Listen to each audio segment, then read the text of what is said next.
নমস্কার দর্শক বন্ধুরা, আমি প্রতিমা। কুকিং উইথ প্রতিমা চ্যানেলে তোমাদের সবাইকে আবারও একবার আন্তরিকভাবে সুস্বাগতম। আশা করি বন্ধুরা তোমরা সবাই ভালো আছো, সুস্থ আছো। আমিও তোমাদের মতো বন্ধু পেয়ে বেশ ভালো আছি। আজকে আমি তোমাদেরকে এঁচোড়ের একটা খুবই মজাদার রেসিপি শেয়ার করব বন্ধুরা, তাই প্রথম থেকে আমার সাথে শেষ পর্যন্ত থেকো, রেসিপিটা দেখো। আর সব বন্ধুরা লাইক দিও।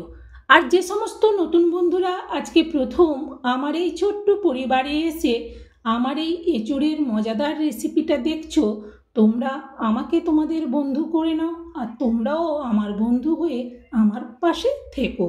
চলো তাহলে বন্ধুরা রেসিপিটা এবার শুরু করি। দেখো আমি এখানে একটা ছোট সাইজের গোটা এঁচোড় নিয়েছি। এই গোটা এঁচোড়টাই আমার লাগবে। এবার এটা আমি কেটে নেব।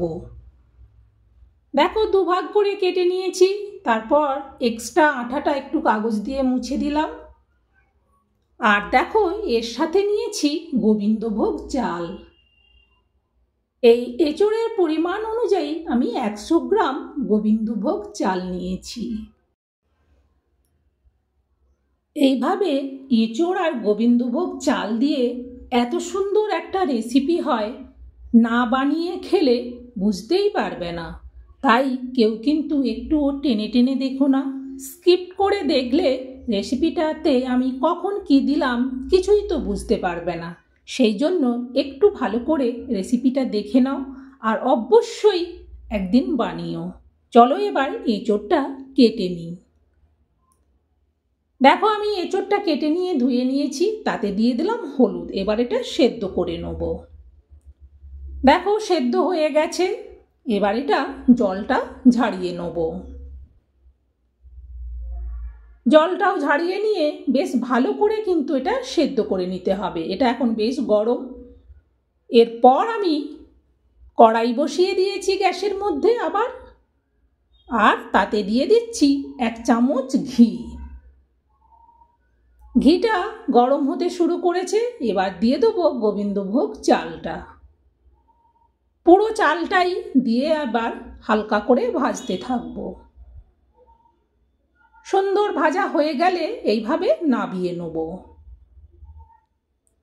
চালটা নাবিয়ে নেওয়ার পর ওতে দিয়ে দিলাম তেল।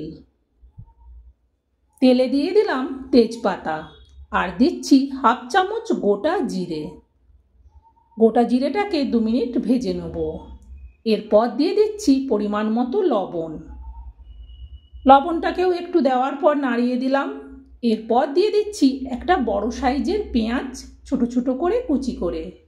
পেঁয়াজটাকেও খুন্তি দিয়ে আবারও নাড়তে থাকবো। পেঁয়াজটা যখন ভাজা ভাজা হয়ে আসবে তখন এতে দিয়ে দেবো 4 চামচের মাপে 2 চামচ রসুন বাটা। এই 2 চামচ রসুন বাটা দেওয়ার পর আবারও খুন্তি দিয়ে রসুন আর পেঁয়াজটাকে ভাজতে থাকবো। রসুন আর পেঁয়াজটা যখন ভাজা ভাজা হয়ে আসবে এতে দিয়ে দেবো 2 চামচ আদা বাটা। 4 চামচের 2 চামচ আদা বাটা দিলেই হয়ে যাবে। 2 চামচ আদা বাটা দেওয়ার পর আবারও খুন্তি দিয়ে নাড়তে থাকবো মশলাটাকে ভাজার জন্যে। সুন্দর করে এভাবে নাড়তে হবে। পর এতে দিয়ে দেবো একটা বড় সাইজের টমেটো। টমেটোটাকেও ছোট ছোট করে কেটে নিয়েছি। টমেটোটাকে দিয়ে দিলাম। এরপর এতে দিচ্ছি 1 চামচ ধনে গুঁড়ো। ধনে গুঁড়োটা দেওয়ার পরও আবারও নাড়তে থাকতে হবে, না হলে মশলাটা তলায় লেগে যাবে।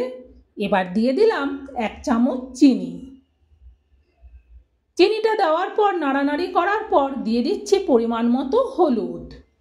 হলুদ দেওয়ার পরও আবারও খুন্তি দিয়ে এটাকে নাড়তে থাকবো।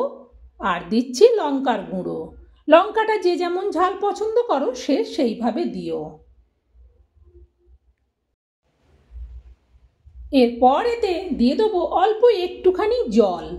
জল দেওয়ার পর আবারও মশলাটাকে সুন্দর করে কষাবো, জলটা মরে যাওয়া পর্যন্ত। দেখো জলটা মরে গেছে, তেল ছেড়ে বেরিয়ে এসেছে।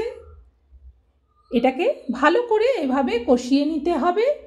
তেলটা যখন ছেড়ে বেরিয়ে আসবে তখন এতে দিয়ে দেবো সেদ্ধ করে রাখা এঁচোড়গুলো। তারপর খুন্তি দিয়ে ভালো করে নাড়তে থাকবো। মশলা আর এঁচোড়টাকে সুন্দর করে কষাবো। ভালো করে এঁচোড়টাকে মশলার সাথে কষিয়ে নেব। সব বন্ধুদেরকে বলছি, বন্ধুরা অবশ্যই একটা লাইক দিয়ে দাও। লাইক পেলে খুব ভালো লাগে। এত সুন্দর রেসিপি তোমাদেরকে শেয়ার করছি, একটা লাইক দিয়ে দিও। এবার আমি এতে বন্ধুরা দিয়ে দেবো একটু সেদ্ধ করে রাখা কয়েকটা আলু। এই রেসিপিতে সেদ্ধ করা আলুটা দিলেই ভালো হয়, তাই আলুটাকেও আমি সেদ্ধ করে নিয়েছি, তাই আর আলাদা করে ভাজিনি। এখন আমি এঁচোড়ের সাথে দেওয়ার পর সুন্দর করে কষিয়ে নিলাম।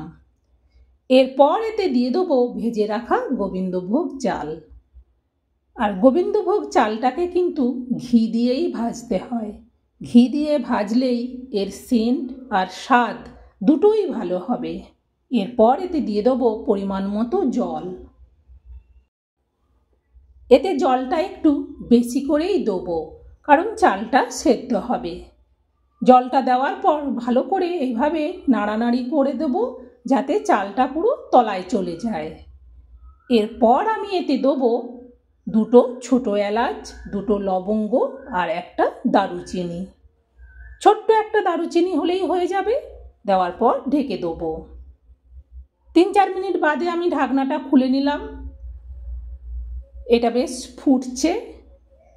দেখে নিচ্ছি যে চালটা সেদ্ধ হয়েছে কিনা, কারণ চালটা যদি সেদ্ধ না হয় তাহলে এটাকে আবারও ঢেকে দিতে হবে।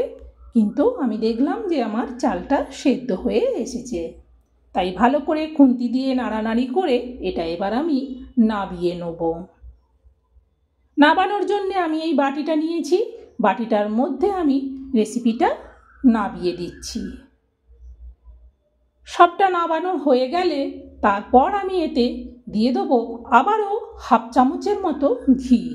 যেহেতু আগে আমি চালের মধ্যে অনেকটা ঘি দিয়েছি, তাই এতে আমি উপর থেকে 1/2 চামচের মতো ঘি আবারও দিয়ে দিলাম। বন্ধুরা, এত সুন্দর একটা রেসিপি আমি তোমাদেরকে শেয়ার করলাম। যারা এটা বানাও তারা তো জানোই কতটা সুন্দর লাগে খেতে। আর যারা কখনো এইভাবে বানাওনি অবশ্যই একবার বানিয়ে নাও, দুর্দান্ত লাগে খেতে। আর এটা তোমরা অবশ্যই তোমাদের পরিচিত আত্মীয় বন্ধু বান্ধবদেরকে শেয়ার করে দিও, যাতে সবাই এইভাবে সুন্দর রেসিপি বানিয়ে খেতে পারে। বন্ধুরা, আবার পরের রেসিপিতে টাটা।